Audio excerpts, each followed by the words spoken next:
सरकार अगर एक नॉर्मल युवक से इतना डर गई है कि उसके अकाउंट को बैन बस इस बात पे किया जा रहा है, तो ये लोगों में गुस्सा खड़ा कर रहा है। डिजिटल प्लेटफॉर्म का आजकल ये है कि लोग डिजिटल प्लेटफॉर्म से जुड़ते बहुत जल्दी हैं, देन आफ्टर सम टाइम वो फिर से मूवमेंट वो बंद हो जाता है। जैसे कि आप डिजिटल मीडिया पे लगातार बहुत ऐसे मूवमेंट देखे होंगे, when the Raghav Chadha campaign कर रहा था। लेकिन सिर्फ डिजिटल प्लेटफॉर्म पे से आप उनसे नहीं लड़ सकते हैं, आप उनसे वैचारिक आधार पे एजुकेशन में कैसे लड़ेंगे, यूनिवर्सिटी कैंपसेस में कैसे लड़ेंगे। इनका मुद्दा बहुत अच्छा है और अनएम्प्लॉयमेंट लेके बहुत लोग परेशान हैं, किसान भी परेशान है, सब देख रहा है, सबको पता है। ऐसा नहीं है कि ऐसे जो भी इसने मुद्दे बताए नहीं पता है, बट ये प्रॉब्लम इनका है ना कि उस मुद्दे से आप लोग को कैसे ग्राउंड पे लाएंगे और विदाउट ग्राउंड सपोर्ट आप कैसे कुछ कर सकते हैं। मैं खुद अफ्रीकन स्टडीज़ का स्कॉलर हूँ यहाँ पे। अभी इंडिया अफ्रीका का बहुत ही बड़ा समिट होने वाला था, जो अभी इबोला वायरस जो वहाँ पाया गया उसके वजह से किसी कारणों से कैंसिल कर दिया गया है। इस महत्वपूर्ण समिट को छोड़ के यहाँ के प्रधानमंत्री को कौन सी ऐसी ज़रूरत पड़ गई, वो जाके इटली में एक चॉकलेट का प्रचार कर रहे हैं। उन्होंने क्या किया है ना, जितने भी अपोजिशन पार्टी हैं अभी जो गवर्नमेंट में है, उन्होंने अपोजिशन पार्टी को इतना कमज़ोर कर दिया है कि वो हमारे अगर किसी भी मुद्दे को बाहर लाते हैं ना, तो सब उनको ये लगता है ये भी वैसे ही है, वो भी वैसे ही है। एक रोष को ही उन्होंने एक प्रतिकार के रूप में डिजिटली खड़ा कर दिया है। लेकिन जब हम किसी विचारधारा से लड़ते हैं, अगर राइट विंग के अगेंस्ट में हमारी लड़ाई है, तो आप उनसे कल्चरल फ्रंट पे कैसे लड़िएगा। नमस्कार दोस्तों, अभी हमारी उपस्थिति जो है वो जेएनयू कैंपस के अंदर है और हमारे साथ आपको जेएनयू के जेनजी भी दिखाई दे रहे हैं। अभी 15 मई को एक कमेंट आया था सीजीआई का, जो कि सूर्यकांत साहब ने कहा था कि इस देश में जो बेरोज़गार युवा हैं वो कॉकरोच हैं। उन्होंने डायरेक्टली नहीं कहा, लेकिन कहा कि बहुत सारे जो यूट्यूबर हैं, जो आरटीआई एक्टिविस्ट हैं या इन्फ्लुएंसर हैं, वो मतलब एक तरह से समाज में कॉकरोच का काम कर रहे हैं। उसके बाद से कई लोगों ने उनके बयान पे आपत्ति जताई। उसके बाद 16 तारीख को उन्होंने इस पे सफाई दी, लेकिन तब तक रायता काफ़ी फैल चुका था और 16 मई को ही एक पार्टी का गठन होता है, जिस पार्टी का नाम है कॉकरोच जनता पार्टी।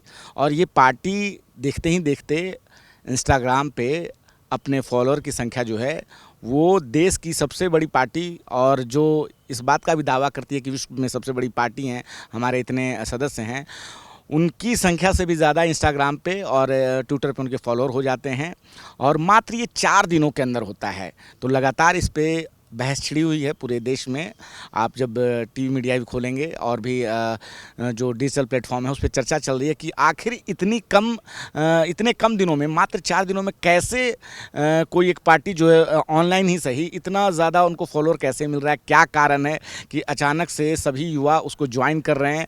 और उसके बाद से होता है कि कॉकरोच जनता पार्टी का जो ट्विटर हैंडल है उसको बैन कर दिया जाता है।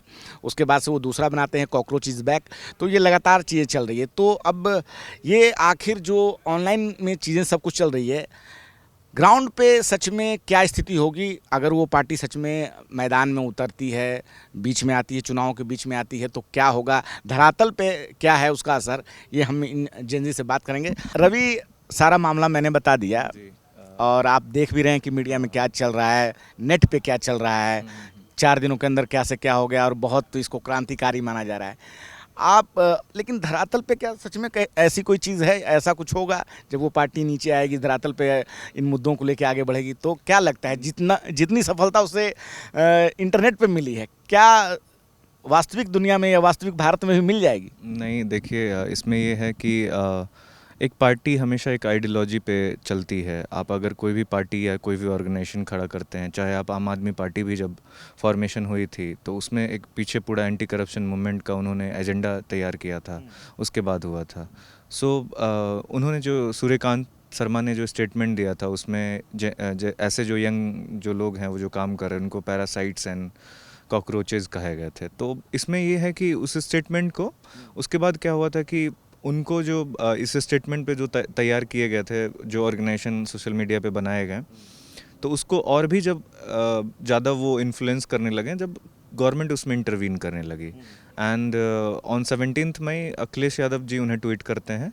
देन हम लोग को भी एक रिमाइंड आता है कि नहीं, एक ऐसा करके मतलब अभी एग्जिस्ट कर रहा है, और उसके बाद सभी लोग उसमें जुड़ना स्टार्ट करते हैं। तो हमेशा ये है कि इससे अभी जुड़ रहे हैं, और उसमें ये एक डेफिनेट डाटा नहीं है कि कौन लोग जुड़ रहे हैं।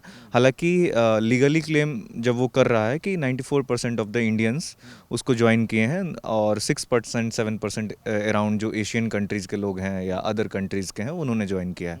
बट एक पॉलिटिकल पार्टिसिपेशन का जो रूल्स है उसमें ना तो वो 18+ एज के हैं, ये किसी को पता नहीं है।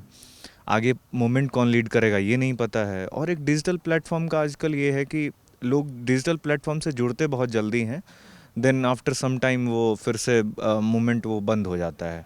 जैसे कि आप डिजिटल मीडिया पे लगातार बहुत ऐसे मूवमेंट देखे होंगे। When the Raghav Chadha campaign कर रहा था तो उनके लोग ब्लिंकिट वाले कैंपेन से बहुत जुड़े थे। देन वो तो ऐसे हर मूवमेंट से जुड़ते हैं, बट अभी तक इनका मोटो क्लियर नहीं हुआ, और विदाउट मोटो और एजेंडा आप आगे प्रोसीड नहीं कर पाएंगे। और इसमें एक और सबसे बड़ा जो प्रॉब्लम मुझे लगता है कि जो ये है, उन्होंने जेनजी को कनेक्ट तो ज़रूर किया है, बट इनका कोई लीडर नहीं है, और विदाउट लीडर आप किस मूवमेंट को लीड करेंगे। अच्छा, एक मिनट आपको इंटरप्ट करूँगा। मेरे हाथ में उनकी पार्टी का जो है घोषणा पत्र या जो 10 बड़े वादे हैं उन्होंने जो रखा है कि न्यायाधीशों के लिए रिटायरमेंट के बाद कोई पद नहीं है, ये पहला है उनका। दूसरा है कि हर जायज़ वोट की वो सुरक्षा करेंगे। महिलाओं के लिए 50% आरक्षण, कॉरपोरेट मीडिया के लाइसेंस रद्द करना। पांचवा उनका है दल बदल करने वाले नेताओं पर 20 साल का बैन है। छठा उनका भ्रष्टाचार के खिलाफ 0 टॉलरेंस है। युवाओं के लिए रोजगार की गारंटी दे रहे हैं। किसानों की आय दोगुनी नहीं तिगुनी करने की बात कर रहे हैं। फिर से आपको स्वास्थ्य और शिक्षा हर नागरिक का अधिकार। ये 9वां और सबसे आखिरी जो है उन्होंने कहा है कि जनता की सीधी भागीदारी, पारदर्शी सरकार। ये सब ये सीधे सीधे अपने घोषणा पत्र में एक तरह से दे रहे हैं। जो भी इन्होंने बताया है मोस्ट ऑफ द उसमें क्या है कि हमारे कॉन्स्टिट्यूशन ने ऐसे मेंशन बहुत पहले भी किए हैं। जो दल बदल कानून का नियम है वो पहले से मेंशन है हमारे कॉन्स्टिट्यूशन में। और आफ्टर द पोस्ट रिटायरमेंट जो बोल रहे हैं राज्यसभा, उनको भी अगर कॉन्स्टिट्यूशनली आप फॉलो करते हैं तो आप नहीं कर सकते हैं। बट वही है कि पॉलिटिकल गेन के लिए जो भी सीजेआई अगर राज्यसभा ज्वाइन करता है, ये टोटली वो पॉलिटिकल और जस्टिस का नेक्सस है जो वो तैयार करते हैं। Then against the women reservation बोल रहे हैं 50%, तो उन्होंने अभी भी विमेन रिजर्वेशन की बात बहुत पहले भी हुई थी। देन अभी जो डिबेट चल रहा था विमेन रिजर्वेशन को लेके, inclusion of OBC SC ST, जो अभी भी नहीं हो पा रहा है। तो बहुत ऐसे मुद्दे मैं मान रहा हूँ, इनका मुद्दा बहुत अच्छा है, और अनएम्प्लॉयमेंट लेके बहुत लोग परेशान हैं, किसान भी परेशान है, सब देख रहा है, सबको पता है। ऐसा नहीं है कि ऐसे जो भी इसने मुद्दे बताए नहीं पता है, बट ये प्रॉब्लम इनका है ना कि उस मुद्दे से आप लोग को कैसे ग्राउंड पे लाएंगे, और विदाउट ग्राउंड सपोर्ट आप कैसे कुछ कर सकते हैं। एक सवाल जो कि आखिर इतने कम दिनों में, मात्र 4 दिनों के अंदर पार्टियां जो है, चाहे कांग्रेस हो, चाहे बीजेपी हो, चाहे आम आदमी पार्टी, समाजवादी पार्टी और तमाम जो भी है, ग्राउंड पे इतने दिनों से हैं, और वो भी इस तरह की बात करती है। ऐसा नहीं कोई बात नहीं करती जो इन्होंने कहा है, लेकिन उनके पास ऐसे फॉलोअर्स नहीं हैं। फिर आखिर ये पार्टी तो अगर रियल में ग्राउंड पे एग्जिस्ट नहीं कर रही है, ऑनलाइन या वर्चुअल है, तो आखिर उनके पास उसके पास ये चीज़ें फॉलोअर्स कैसे बढ़ गए, ये कारण क्यों लगता है? क्योंकि ऑलरेडी कई पार्टियाँ हैं, बात भी उनकी ऐसी है। ऐसा नहीं कि वो बातें ऐसी नहीं कर रहे हैं, सभी आदर्श की बातें करते हैं। देखिए, इसमें एक प्रॉब्लम क्या है, मैं आपको बहुत क्लियर बताऊं। इंडिया का जो पॉलिटिकल स्ट्रक्चर है वो अभी डिक्लाइन कर रहा है। और कैसे डिक्लाइन कर रहा है? बिकॉज ऑफ द, देखिए एक फेमस कोट है ग्रामसी का, कोट नहीं उसको एक थ्योरी कहते हैं, कल्चरल हेजेमनी को लेके। और उसमें उसने कोट किया है कि कैसे मीडिया फॉल्स नैरेटिव क्रिएट करती है रिगार्डिंग द मीडिया। वो बात कर रहा है कॉरपोरेट मीडिया जो है, जो हमारे कल्चर में है। तो उन्होंने क्या किया है ना, जितने भी अपोजिशन पार्टी हैं अभी जो गवर्नमेंट में है, उन्होंने अपोजिशन पार्टी को इतना कमज़ोर कर दिया है कि वो हमारे अगर किसी भी मुद्दे को बाहर लाते हैं ना, तो सब उनको ये लगता है ये भी वैसे ही है, वो भी वैसे ही हैं। सो नो वन, कोई भी रेडी नहीं है उनके साथ कोऑपरेट करने के लिए। और अभी कोई ऐसा कोई नया पार्टी आया भी नहीं है। जैसे आम आदमी पार्टी एक टाइम पे पीक पे राइज कर रहा था, तो ऐसा कोई अभी पार्टी नए कोई फॉर्म भी नहीं हुआ है। सो अगर कोई थर्ड पर्सन इंटरवीन करके बोलता है ना, तो लोग को अच्छा लगता है, okay he is talking about us, और ऐसे करके लोग उससे कनेक्ट हो जाते हैं। क्योंकि उनका अभी तक तो मोटो नहीं पता है लोगों को लग रहा है कि नहीं, आपके जैसे कोई किसी के घर में लड़ाई हो रही है और दोनों पक्ष को तो सब जानता है, बट कोई थर्ड पर्सन आके उसको समझा रहा है और थर्ड पर्सन कुछ बता रहा है, तो then everyone is taking serious. तो ऐसे करके वो जो थर्ड पर्सन अभी है उसका कोई मोटो क्लैरिटी नहीं है, और लोग को लग रहा है कि वो अगर क्लियर कर रहा है तो लोग उससे कनेक्ट हो रहे हैं मे बी। और देखिए अभी भी ऐसा है ना, इसमें एक जो बहुत ये है कि कोई जो अभी भी पॉलिटिकल पार्टी हैं वो उससे बचना चाह रहे हैं, अदरवाइज लास्ट में कौन फंस जाएगा उसमें किसी को नहीं पता है, और इस मूवमेंट का किस पे क्या इम्प्लीकेशन पड़ने वाला है तो इसकी जानकारी नहीं है, और जो पर्सन इसको एग्जीक्यूट किया वो पर्सन अभी इंडिया में है ही नहीं, तो उस पर कोई भी इंक्वायरी होना वो आसान है नहीं। इनका अभी तक ये एक ना तो दिशा निर्देश है ना कोई मोटो है, और ये वो लोग हैं जिनके पास अभी तक पॉलिटिकल एक्सपीरियंस नहीं है जो ये कंडक्ट करवा रहे हैं, और पॉलिटिकल एक्सपीरियंस होना एक चीज़ को करवाने के लिए बहुत ज़रूरी है, जिसमें बैलेंस साहब भी अभी प्रॉब्लम में आ रहे हैं। उन्हें बहुत ऐसे चीज़ों के बारे में नहीं पता है जो पॉलिटिकल एक्सपीरियंस लोग को पता होता है, तो उनमें बहुत ऐसे जो डिसीजन ले रहे हैं उसमें भी प्रॉब्लम है। तो लोग जुड़ रहे हैं, आई नो, लेकिन आगे क्या होगा किसी को कुछ नहीं पता है। चलिए हम थोड़ा अक्षन से बात कर लेते हैं। अक्षन, आप इधर आ जाएं। क्या लगता है, रवि तो खैर जो अपनी बात कह रहे थे आपने सुना ही, लेकिन आप जो देख रहे हैं इंटरनेट पे क्रांति, रियल ग्राउंड पे क्या कुछ होगा ऐसा अगर वो सच में आ जाएं मैदान में कि हम भी चुनाव लड़ेंगे? देखिए, चुनाव लड़ेंगे तो इस पे उनकी ही खुद की क्लैरिटी नहीं है। लाइक उनसे बहुत लोग टैग करके पूछ रहे हैं कि क्या फ्यूचर है, लेकिन एक इंडिया में जो इलेक्टोरल सिस्टम है उसके तहत आपको इंस्टाग्राम पे पार्टी रजिस्टर होकर इलेक्शन के लिए एलिजिबल नहीं हो जाना। तो ये ना तो उन्होंने अभी तक इलेक्शन कमीशन को अप्रोच किया है। जैसे इन्होंने कहा कि किसी भी चीज़ के पीछे एक मकसद होता है, उनका मकसद क्या है, ठीक है, वो जो सवालों को एड्रेस कर रहे हैं, वादे मैंने बताए थे। हाँ, मैं उन्हीं पे आ रहा हूँ। वो जो जिन सवालों को एड्रेस कर रहे हैं, ऐसा नहीं है कि वो जनहित के मुद्दे यहाँ से गायब हैं। ऐसा है कि जैसे वुमेन रिजर्वेशन की उन्होंने बात को बोला, जब से ये वुमेन रिजर्वेशन का विधेयक आया है 33% का, मेनी अपोजिशन पार्टीज़ ने इस बात की डिमांड की है। समाजवादी धड़ की पार्टियों ने की भी ये बहुत पहले से डिमांड रही है कि वुमेन रिजर्वेशन 33% नहीं, आप 50% लाइए, लेकिन quota within the quota के साथ लाइए, क्योंकि उसमें भी जो ओबीसी SC ST महिला है उनके लिए अलग से प्रावधान हो। प्लस जो मेरे को एक बहुत ही कॉन्ट्राडिक्टरी ये एक टर्म लगता है कि हम जो भी 2000 से ऊपर वाले बॉन्ड वाले लोग होते हैं उनको जेन जी टर्म कर देते हैं, उनको एक होमोजेनस कैटेगरी सोशल एंथ्रोपोलॉजी के नाम पे हम नाम दे दिया है, तो सबको हम एक ही तरीके से ट्रीट कर रहे हैं। ये इस पे मेरा इसलिए कॉन्ट्राडिक्शन है कि आप जो अभी 20 साल का लड़का, 22 साल का लड़का जो JNU देश की सबसे प्रतिष्ठित यूनिवर्सिटीज़ में JNU IIT या DU में अपनी शिक्षा ले रहा है, आप उसी 20-22 साल के लड़के को, किसी गांव के दूर दराज लड़के जिसको same accessible education, same health care तक का उसको मुहैया नहीं कराया जा रहा, आप कैसे दोनों को आप एक कैटेगरी में रख के डाल सकते हैं? तो एक और जो आप विचार की बात कर रहे हैं, लोगों तक पहुंचने की बात कर रहे हैं, सबसे पहले इनका विचार धारा क्या है? अगर कोई डिजिटल मूवमेंट को, अगर पॉलिटिकल मूवमेंट में अगर खड़ा होना है, अगर वो सत्ता के विरुद्ध खड़े होने की बात कर रहे हैं, क्योंकि ऑब्वियस है कि जब आप सवाल को लेके एक रिसेंटमेंट, देखिए जैसे एक कॉकरोच का हमने एक इंटरप्रिटेशन किया है कि जैसे उन्होंने CGI सूर्यकांत शर्मा ने कॉकरोच कहा, तो कॉकरोच को एक रिजेंटमेंट की भाव से उसका प्रयोग करके एक पार्टी को खड़ा कर दिया गया। लेकिन उसका बैकलॉग क्या है? अगर आप RSS और राइट विंग की विचारधारा का मुकाबला हर छोर पे करना चाह रहे हैं, लेकिन वो एक आपने बात किया कि फॉलोअर्स का, लेकिन सिर्फ डिजिटल प्लेटफॉर्म पे से आप उनसे नहीं लड़ सकते हैं। आप उनसे वैचारिक आधार पे एजुकेशन में कैसे लड़ेंगे, यूनिवर्सिटी कैंपसेस में कैसे लड़ेंगे, यहाँ जो आइडियोलॉजी के आधार पे रिक्रूटमेंट्स हो रहा है, आप उन पे उनका क्या कहना सवाल है कि मात्र 4 दिनों के अंदर जो इतनी ज़्यादा संख्या में फॉलोअर हो गए, तो कहीं ना कहीं एक असंतोष तो है जो फॉलोअर्स जो उसको ज्वाइन कर रहे हैं, उससे कनेक्ट हो रहे हैं। आखिर इतना कनेक्ट क्यों हो रहा है अगर ऑनलाइन की बात करें तो? देखिए, सबसे पहले तो आजकल हम लोग AI और डिजिटल युग में हैं। एक एल्गोरिदम होता है, जैसे जिस पर्सन ने ये फाउंड किया है वो पहले भी इस तरीके का इलेक्टोरल मैनेजमेंट का काम कर चुके हैं। तो कैसे किसी कंटेंट को वायरल और उन्होंने कंटेंट भी वैसा पकड़ा, और वो भी देश के टॉप पोजीशन के लोगों ने बोला तो वो देश के बहुत कोने में गया। अब उसी चीज़ को पकड़ के उन्होंने मीडिया के एल्गोरिदम को पकड़ लिया, क्योंकि जितने भी ये सोशल मीडिया प्लेटफॉर्म्स हैं, जैसे आप बहुत ही डेली बेसिस का मैं एग्जांपल दे रहा हूँ, जैसे हम और आप किसी एक प्रोडक्ट को लेके बात कर रहे हैं, वो आपके इंस्टा फीड में आ जाता है। तो वो कोई जादू नहीं है, वो एल्गोरिदम है।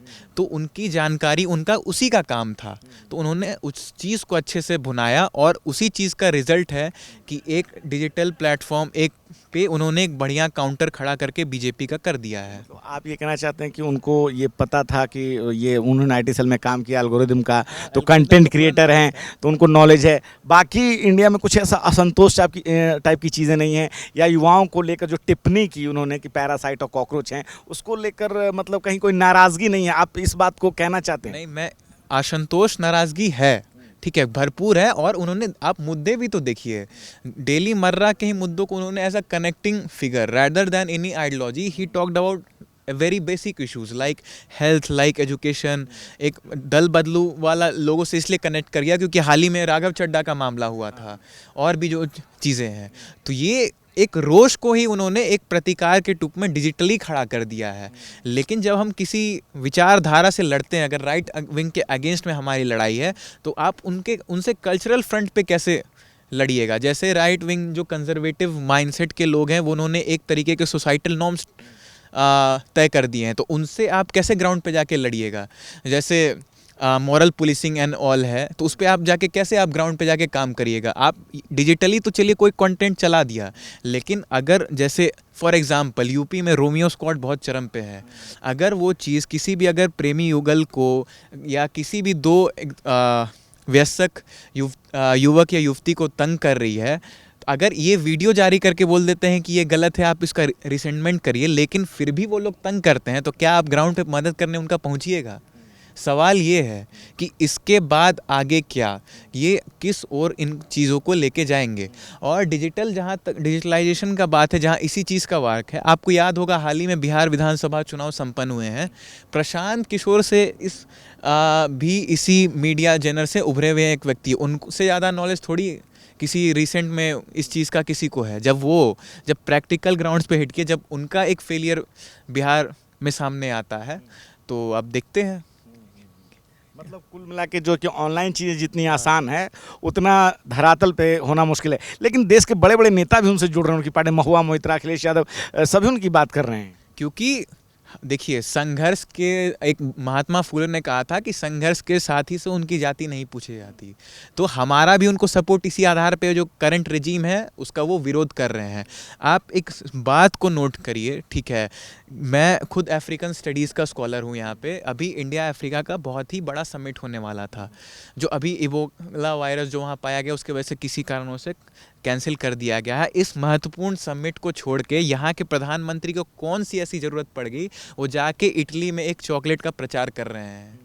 आप सभी ने वो चीज़ देखा होगा। ये हमारे कि जियोपॉलिटिकल और फॉरेन पॉलिसी के किस तरीके के सीरियसनेस को ये चीज़ दर्शाती है। यूएस ने फिर से हम पे प्रतिबंध लगा दिया है कि हम रशिया से तेल नहीं खरीद सकते। ये बहुत ही रिसेंट का न्यूज़ है।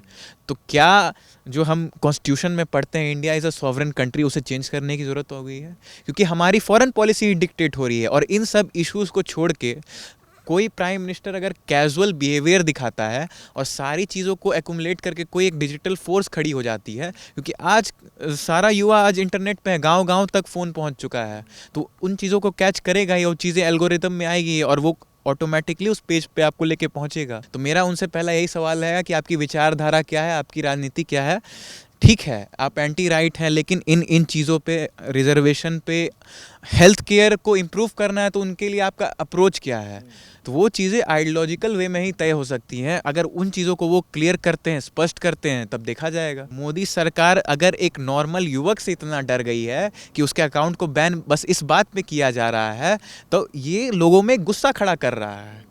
तो उसका प्रतिकार हमें देखने को मिल रहा है कि आज जो उनके इतने सरकार बैन कर दे रही है, फिर कॉकरोचेस बैक करना पड़ रहा है। और ये आपको ये पहल कैसी लगती है कि जब कोई जैसे सीजीआई साहब ने जब कहा कि जो देश के युवा बेरोजगार हैं, जो इन्फ्लुएंसर हैं, इस तरह के वो पैरासाइट और कॉकरोच हैं, तो ऑनलाइन ही सही, जब ये इस चीज़ को आप कैसे देखते हैं? इस पहल का मैं स्वागत करता हूँ। जितनी भी नेगेटिविटी फैल रही है उसका प्रतिकार होना चाहिए, एक पॉजिटिव कनोटेशन के आधार पे होना चाहिए। प्लस मुझे उनकी वो चीज़ बहुत ही अच्छी लगी जिनमें उन्होंने कहा कि हम कोई हिंसक माध्यम नहीं अपना रहे हैं, हम बस जो सवाल हैं ज़रूरतमंदों के, अगर ये एक तरीके का आरटीआई मूवमेंट टाइप का भी खड़ा हो जाता है कि कहीं पे अगर बस गलत हो रहा है, जिसे हम कहते हैं विसिल ब्लोअर, कि यहाँ पे गलत हो रहा है, इन्होंने अपने इस प्लेटफॉर्म से डाल दिया, तो इस पे भी मुझे काफ़ी खुशी होगी। अगर ये पॉलिटिकल पार्टी में नहीं भी कन्वर्ट होती है, तो हम इसे पॉजिटिव नोट पे ही देख रहे हैं। आप देख रहे हैं नेट्रिक न्यूज, साहस सच कहने का।